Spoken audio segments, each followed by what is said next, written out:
Hi hello. आज हम Indian anthropology के लेक्चर 3 में एंट्री कर रहे हैं। हमारे 2 लेक्चर्स कंप्लीट हो चुके हैं इंडियन एंथ्रोपोलॉजी में। 40 लेक्चर्स, इस बीच में 2 लेक्चर्स कंप्लीट हो गए हैं। लेक्चर 3 में एंट्री कर रहे हैं। ठीक है, देखो लेक्चर 1 में मैंने समझा दिया था, लेक्चर 2 में मैंने समझा दिया था कि फॉर्मेटिव फेजेस में किस तरीके से इंडियन एंथ्रोपोलॉजी डेवलप करी है। ठीक है, फॉर्मेटिव फेजेस में इंडियन एंथ्रोपोलॉजी किस तरीके से डेवलप करी है मैंने लेक्चर 1 और लेक्चर 2 में समझा दिया था। मैं लेक्चर 3 में एंटर कर चुका था। लेक्चर 3 में मेरे को यह समझाना था कि किस तरीके से इंडियन एंथ्रोपोलॉजी कंस्ट्रक्टिव फेज में एंटर करी है। ठीक है, और कंस्ट्रक्टिव फेज में एंट्री जब उसने करी थी, लास्ट लेक्चर में मैं एंटर कर चुका था, उसमें मैं आपको 2 एंथ्रोपोलॉजिस्ट समझा चुका था और वो ये थे DN Majumdar and next one was Verrier Elwin, doctor Verrier Elwin. ठीक है, ये 2 एंथ्रोपोलॉजिस्ट मैं समझा चुका था। ठीक है, अब इस चैप्टर में आगे बढ़ते हुए मैं कुछ और एंथ्रोपोलॉजिस्ट को समझाऊंगा जिसके बारे में क्वेश्चन डायरेक्ट नहीं आता है पर इनडायरेक्ट वे में वो पूछ सकते हैं, और इन साइंटिस्ट, इन एंथ्रोपोलॉजिस्ट का नाम और उनका वर्क हम यूज कर सकते हैं अपने आंसर्स को रीइंफोर्स करने के लिए, जिससे एट द एंड नंबर ही बढ़ते हैं। ठीक है, चलो स्टार्ट करते हैं।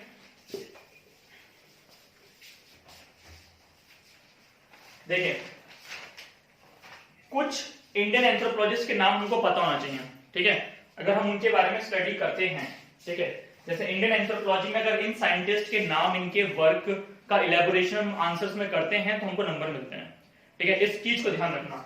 जिसमें से सबसे बड़ा नाम तुम्हें बता चुका, मजुमदार है, इसको लिख लो, मजुमदार है। और जितने भी बड़े बड़े एंथ्रोपोलॉजिस्ट रहे हैं वो मतलब जिन्होंने ज्यादा काम किया, एक तरीके से देखा जाए, जिन्होंने इंडियन एंथ्रोपोलॉजी के स्कोप को बड़ा किया है, वो मैं यहां लिख रहा हूं। ठीक है, और ये सारे के सारे कौन से फेज में रहे हैं? ये कंस्ट्रक्टिव और एनालिटिकल फेज में रहे हैं। इंडियन एंथ्रोपोलॉजिस्ट की बात कर रहा हूं। सबसे पहले मजुमदार का नाम हम लिखेंगे, फिर हम एल्विन का नाम लिखेंगे। ठीक है, उसके बाद हम रखेंगे एनके बोस का नाम, इनको नोट कर लीजिए, ये इंडियन एंथ्रोपोलॉजिस्ट हैं। उसके बाद है सुरेश कुमार सिंह का नाम, सुरेश कुमार सिंह। हर एक एंथ्रोपोलॉजिस्ट के बारे में मैं समझाऊंगा। ठीक है, और उनसे रिलेटेड वर्क को समझाऊंगा। ठीक है, थोड़ा थोड़ा बताऊंगा। एससी दुबे, एलपी विद्यार्थी, ठीक है, SR Sharma,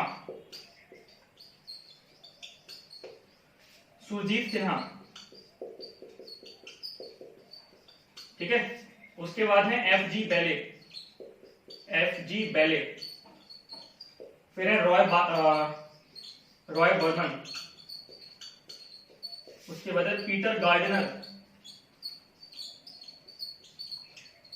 Peter Gardner. Last number पे है मेंडल बॉम। ठीक है, ये कुछ एंथ्रोपोलॉजिस्ट हैं जिनके बारे में आपको पता होना चाहिए, और कुछ एंथ्रोपोलॉजिस्ट कंस्ट्रक्टिव फेज के मैं आज समझाऊंगा। ठीक है, बात समझ आ रही है? तो जो मैं आज समझाऊंगा इस लेक्चर में हम समझेंगे उन कंस्ट्रक्टिव फेज के एंथ्रोपोलॉजिस्ट के नाम लिख लीजिए आप। सबसे पहला नाम है फ्यूरर हैमिल्टॉफ। ठीक है, फ्यूरर हैमिल्टॉफ। उसके बाद नाम है L K Iyer, L K Iyer, L K Iyer. उसके बाद नाम है तारक चंद्र दास, तारक चंद्र दास। और उसके बाद नाम है प्रोफेसर केपी चट्टोपाध्याय, चट्टोपाध्याय। ठीक है, तो इतने सारे नाम हमारे हो गए। ठीक है, एक बार और रिवाइज करते हैं। Majumdar, Elwin, NK Bose, Suresh Kumar Singh, SC Dube, LP Vidyarthi, SR Sharma, Surajit Sinha, FG Bailey, Roy Burman, Peter Gardner, Mandelbaum, Furer Haimendorf, LK Iyer, Tarak Chandra Das, professor KP Chattopadhyay. इन सब के बारे में आपको थोड़ा थोड़ा पता होना चाहिए, और इन सब का आंसर में कैसे यूज करना है ये पता होना चाहिए। ठीक है, तो हम धीरे धीरे करके जब हम एंथ्रोपोलॉजी में अंदर घुसेंगे तो इनके बारे में हम हल्का हल्का पढ़ लेंगे। ठीक है, तो स्टार्ट करते हैं आज की कहानी फ्यूरर हैमिल्टॉफ से। ठीक है, धीरे धीरे करके हम कंस्ट्रक्टिव फेज के सारे एंथ्रोपोलॉजिस्ट को अच्छी तरह से समझ लेंगे। ठीक है, उससे पहले एक छोटी सी स्टोरी लाइन में बताना चाह रहा हूं। ठीक है, उसको ध्यान से समझिए। ठीक है,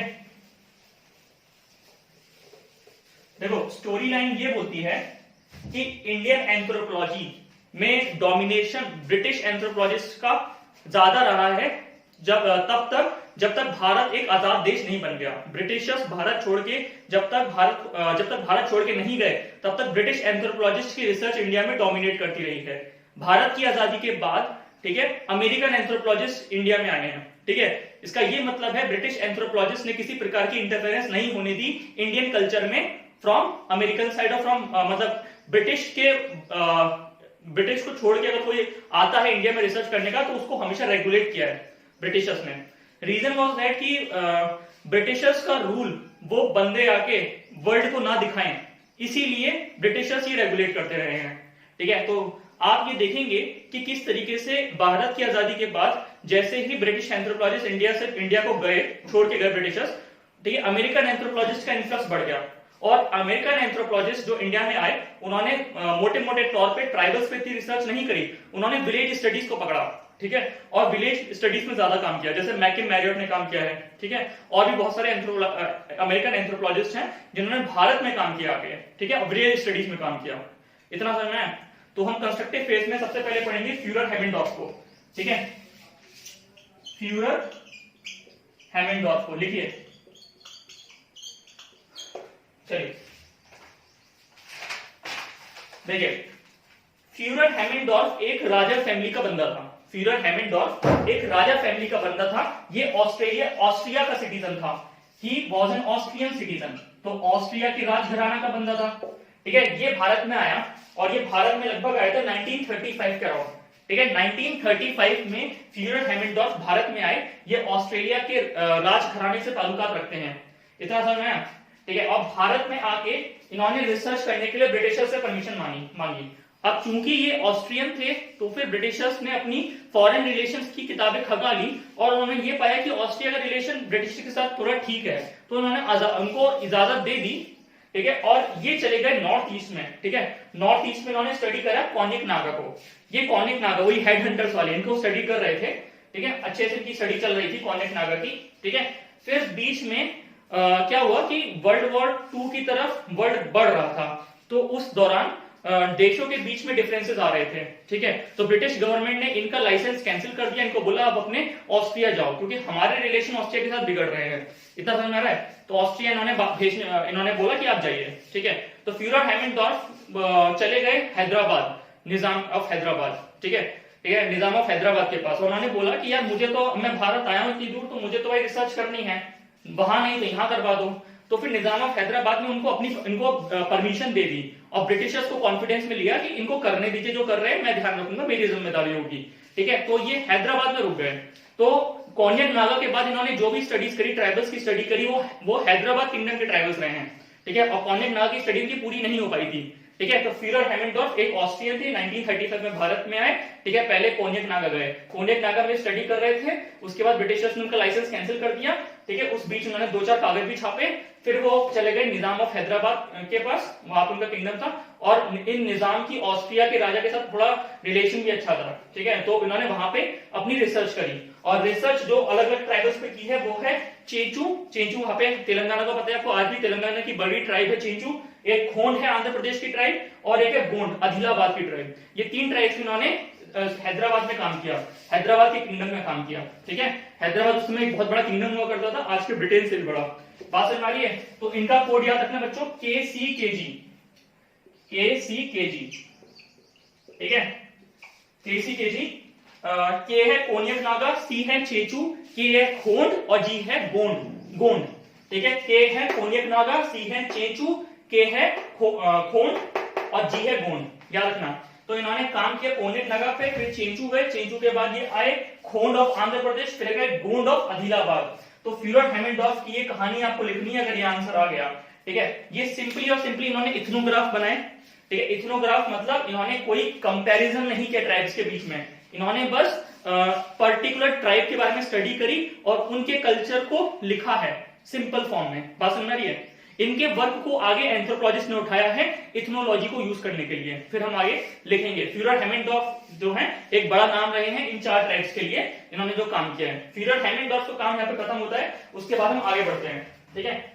चलिए, तो KCKG याद रखोगे, सबके नाम याद है ना, मॉब HK, KCKG, ठीक है, और KMK, सब याद रखना ये, ठीक है। चलिए आगे बढ़ते हैं। थियोडोर हैमिल्टॉफ के बाद अगला नाम है एल के अय्यर का। क्या नाम है? एल के अय्यर। देखो, इंडियन एंथ्रोपोलॉजिस्ट एल के अय्यर अगला नाम है, ठीक है। देखो, पूरे भारत में एक डिपार्टमेंट ऑफ एंथ्रोपोलॉजी बहुत फेमस था इस दरमियान, ठीक है। 1920, 30s, 40s में एक डिपार्टमेंट ऑफ एंथ्रोपोलॉजी, उसके बाद भी एक डिपार्टमेंट ऑफ एंथ्रोपोलॉजी बहुत फेमस रहा है। एक्चुअली में भारत में जो डिपार्टमेंट्स ऑफ एंथ्रोपोलॉजी के बनने की कहानी स्टार्ट हुई है वो है 1920। तो 1920s के बाद सबसे प्रोमिनेंट डिपार्टमेंट जिसमें काफी सारे रिसर्चर्स जुड़े हुए हैं, जैसे एन.के. बोस और भी बहुत सारे हैं, बड़ा नाम बता रहा हूँ, ठीक है। एन.के. बोस जुड़े हुए थे, सुरजीत सिन्हा जुड़े हुए हैं, ठीक है। ये बहुत बड़ा नाम है। ये है डिपार्टमेंट ऑफ कलकत्ता का, department of anthropology in Calcutta, ठीक है, यूनिवर्सिटी ऑफ कलकत्ता के अंडर। इससे बहुत सारे एंथ्रोपोलॉजिस्ट जुड़े हुए हैं और उन्होंने बहुत सारा रिसर्च किया है, बहुत सारे ट्राइबल इलाके में गए हैं, क्योंकि जो यूनिवर्सिटी ऑफ कलकत्ता थी, जिसका डिपार्टमेंट ऑफ एंथ्रोपोलॉजी था, वो काफी सेंट्रल था। ट्राइबल्स इलाकों से दूरियां बिल्कुल बराबर बराबर सी थी, ठीक है। तो वहां पे रिसर्च करने के लिए लोग ज्यादा इंटरेस्टेड रहते थे, ना कि वो लखनऊ यूनिवर्सिटी जाते थे, ना ही मद्रास यूनिवर्सिटी ज्यादा फोकस करते थे। वो ज्यादा यूनिवर्सिटी ऑफ कलकत्ता में जाकर एडमिशन लेने की कोशिश करते थे, क्योंकि वहां पे बड़े एंथ्रोपोलॉजिस्ट का गढ़ रहा है, ठीक है। अब इन एंथ्रोपोलॉजिस्ट में से एक नाम था एल के अय्यर का, एल के अय्यर, और एक नाम था तारक चंद दास का, एक और नाम था प्रोफेसर के.पी. चट्टोपाध्याय का, और एक और नाम है निर्मल कुमार बोस का। तो ये 4 साइंटिस्ट हैं जो हम एंथ्रोपोलॉजिस्ट में पढ़ेंगे, एल के अय्यर, तारक चंद दास, फिर हैं professor KP. Chattopadhyay, NK. Bose. इनके बारे में थोड़ा थोड़ा बताता हूं, उसके बाद मैं थोड़ा डिटेल में समझाऊंगा। एल के अय्यर जो हैं, ये एक साउथ इंडियन थे, ठीक है, जैसे नाम से आपको पता है, एल के अय्यर, ठीक है। ये इन्होंने रिसर्च जो है अपने होमलैंड में चुनी, ये मद्रास गए, ठीक है, और मद्रास में इन्होंने रिसर्च करी है वेस्टर्न घाट्स में, ठीक है। जो अपना मद्रास प्रोविंस है ना, मद्रास प्रोविंस का जो वेस्टर्न रीजन है, जहां पे वेस्टर्न घाट आते हैं, वहां पे जितनी भी बड़ी बड़ी ट्राइब्स हैं, जैसे काडर है, इंडियन है, मलयालम है, नायाडी है, पुनियन है, इन सब पे इन्होंने रिसर्च करी। इन्होंने एक किताब छापी बड़ी सी, और उस किताब का नाम रखा Cochin tribes and caste in 1908, Cochin tribe and caste in 1908। ये वर्क चला था इनका 1908 से 1912 तक, जिन्होंने इन्होंने वहां पे कोची एरिया कहलाते हैं उस इलाके को, और कोची की सारी ट्राइब्स को इकट्ठा करा और एक किताब में डाल दिया। तो एल के अय्यर ने क्या किया, मद्रास रीजन की ट्राइब्स को स्टडी किया है।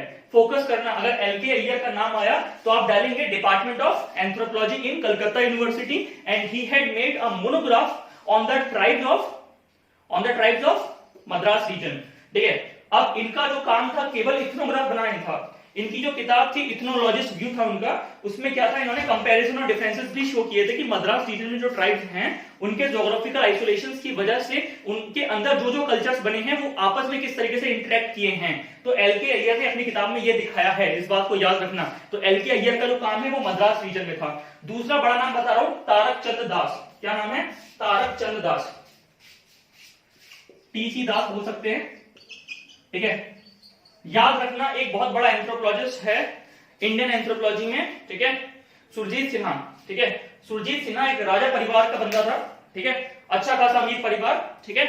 और बोला जाता है कि सुरजीत सिन्हा जहांगीर को डिसेंट के परिवार जो है जहांगीर के परिवार को डिसेंट कर रहे हैं। उनके गुरु थे टी.सी. दास, ठीक है। सुरजीत सिन्हा के 2 गुरु रहे हैं, एक टी.सी. दास रहे हैं, एक एन.के. बोस रहे हैं, निर्मल कुमार बोस। बोला जाता है कि टी.सी. दास ने एक्चुअली में सुरजीत सिन्हा को ट्रेन किया है, ठीक है, और एन.के. बोस जो थे उनका वाइवा लेने आए थे, जिस दरमियान उनकी पहचान उनसे बन गई। और माना जाता है इस शिष्य ने, जो सुरजीत सिन्हा के शिष्य बने आगे जाके, उन्होंने निर्मल कुमार बोस की जीवन शैली से प्रभावित होके उनके ऊपर एक किताब भी लिखी है, ठीक है। आगे पढ़ेंगे इसके बारे में। तो अभी हम तारक चंद दास को देखते हैं। तारक चंद दास काफी सारे एंथ्रोपोलॉजिस्ट को ट्रेन किए हैं, डिपार्टमेंट ऑफ एंथ्रोपोलॉजी में रहे हैं। इनके जो काम थे, इन्होंने 2 मोटे मोटे काम किए हैं। इन्होंने मणिपुर की एक ट्राइब है पुरमपुकी 1955 में, उसके ऊपर एक मोनोग्राफ बनाया है, उसके बारे में सब कुछ डाला है, मतलब वो किस तरीके से। अब देखो, सिंपल सा एक मोनोग्राफ बनाने से आप इतने बड़े एंथ्रोपोलॉजिस्ट कैसे बन जाएंगे, ठीक है। पुरमपुकी एक ट्राइब है, ठीक है, उसके बारे में मोनोग्राफ बनाया इन्होंने 1955 में, और सिंपल सा एक मोनोग्राफ बना दिया आपने, और इसके बाद आप इतने बड़े एंथ्रोपोलॉजिस्ट कैसे बन गए, ठीक है। रीजन इज दैट कि उनका जो मोनोग्राफ का ये वर्क था, उन्होंने इस तरह की रिसर्च मेथोडोलॉजी का इस्तेमाल किया उस मोनोग्राफ में कि उसकी चर्चा, ठीक है, फॉरेन कंट्रीज में होने लगी, ठीक है। उनके वर्क को उठा के अमेरिकन एंथ्रोपोलॉजिस्ट की जर्नल छपने लगी पुरमपुकी के वर्क को। मतलब समझिए कि इंडियन एंथ्रोपोलॉजिस्ट का काम विदेशों में केस स्टडी बन रहा है, ठीक है। तो इस तरीके से तारक चंद्र दास की जहां जहां वो केस स्टडी यूज होती थी वहां वहां उनका नाम यूज होता था। तो इसका मतलब वो एक बड़ा नाम बन गया इंडियन एंथ्रोपोलॉजिस्ट में, ठीक है। उसके बाद उनका एक और काम था, एक काम इनका ये था कि भारत में वो आई थी बंगाल समाई 1943 में। तो ये वो उन बहुत ही कम एंथ्रोपोलॉजिस्ट में से एक बने थे जो बाहर निकले थे उस टाइम पे बंगाल समाई 1943 में, और उन्होंने लोगों के बारे में लोग क्या सोचते हैं और उनका क्या कल्चर, उनका किस तरीके की जीवन शैली प्रभावित हो रही है उस पर उन्होंने लिखा था, ठीक है। उस पर मोनोग्राफ टाइप बनाया था। तो बंगाल समाई 1943 वाला फेमस हुआ था और ये पूरममुखी वाला फेमस हुआ था। तो तारकचंद दास के बारे में हम पढ़ेंगे। हमने क्या क्या पढ़ा, हमने एल के अय्यर और तारकचंद दास के थोड़ा थोड़ा पढ़ लिया, ठीक है। इसके बारे में बहुत डिटेल में पढ़ेंगे मैं बताऊंगा आगे आगे। फिर हम पढ़ेंगे प्रोफेसर केपी चट्टोपाध्याय को। जो केपी चट्टोपाध्याय हैं वो है department of anthropology Calcutta university से ही एसोसिएटेड, और इनका जो मेजर काम रहा है वो रहा है जूट वर्कर्स पे। क्योंकि हम जानते हैं कि बांग्लादेश और वेस्ट बंगाल में मेजर तौर पे जो खेती होती है वो जूट की खेती होती है। तो जूट की खेती होती है तो कुछ पर्टिकुलर रीजन्स में और मेजर तौर के बड़े रीजन्स में हम बोले तो वहां पे जो लोग हैं वो जूट की खेती करते हैं। तो जूट की खेती कर रहे हैं तो जूट उनके कल्चर में आ जाएगा। तो किस तरीके से जूट उनके कल्चर को प्रभावित करता है और उनके कल्चर से इंटीग्रेटेड है, ये केपी चट्टोपाध्याय ने दिखाया। तो धीरे धीरे करके देखिए किस तरीके से एंथ्रोपोलॉजिस्ट बंगाल समाइन हो गया, एक जूट जो जूट किस तरीके से इंडियन इंडस्ट्रीज को, मतलब जो छोटे इलाके हैं वहां पे लोगों की जीवन शैली को, उनकी कार्य शैली को प्रभावित कर रहा है। तो ये दिखाना स्टार्ट किया कंस्ट्रक्टिव और एनालिटिकल फेज के एंथ्रोपोलॉजिस्ट ने, ठीक है। कहां हम बोलते थे कि एंथ्रोपोलॉजी केवल एक ट्राइब्स की स्टडी है, धीरे धीरे करके देखिए कितना बढ़ रहा है। और लास्ट में जो एंथ्रोपोलॉजी मैं आपको बताऊंगा आज हमारे कंस्ट्रक्टिव फेज में मेजर तौर पर वो है निर्मल कुमार बोस। निर्मल कुमार बोस एक गांधीयन एंथ्रोपोलॉजिस्ट हैं। बात समझ रहे, ये गांधीवादी बंदे हैं। ये भी डिपार्टमेंट ऑफ एंथ्रोपोलॉजी से रिलेटेड है, पर ये जो है एंथ्रोपोलॉजी डिपार्टमेंट से नहीं थे, ठीक है। ये थे ज्योग्राफी डिपार्टमेंट से, पर इनका झुकाव था एंथ्रोपोलॉजी के प्रति। ये गांधीवादी थे, गांधी के साथ जुड़े रहे हैं, ये जेल भी गए हैं, ठीक है। गांधी के सॉल्ट सत्याग्रह में जेल तक गए हैं, ठीक है। इसीलिए और ये गांधी से बहुत प्रभावित रहे हैं, ठीक है। सोशल एंथ्रोपोलॉजी पे इनका काफी ज्यादा इन्फ्लुएंस रहा है। कलकत्ता रीजन में इन्होंने काम किया है, ठीक है। इनका एक मेजर काम है हिंदू समाजर गरण, एक किताब है हिंदू समाज गरण 1949 में लिखी थी। फिर इन्होंने पीजेंट लाइफ पे लिखी है, फिर इन्होंने कलकत्ता की जो सोसाइटी है उस पे लिखी है। तो 3-4 इनके मोटे मोटे काम है, मैं आगे जाके समझाऊंगा पूरी तरीके से, ठीक है। और ये आगे जाके एंथ्रोपोलॉजिकल सर्वे ऑफ इंडिया के डायरेक्टर जनरल तक बने हैं, ठीक है। बड़ा नाम है एनके बोस, और एनके बोस ने ट्रेन किया था सुरजीत सिन्हा को। मैं आगे बताऊंगा इनके बारे में, ठीक है। इतना समझ आ गया। तो इन चारों के बारे में हम आगे पढ़ेंगे धीरे धीरे करके, फिर हम घुसेंगे एनालिटिकल फेज में, ठीक है। चलिए।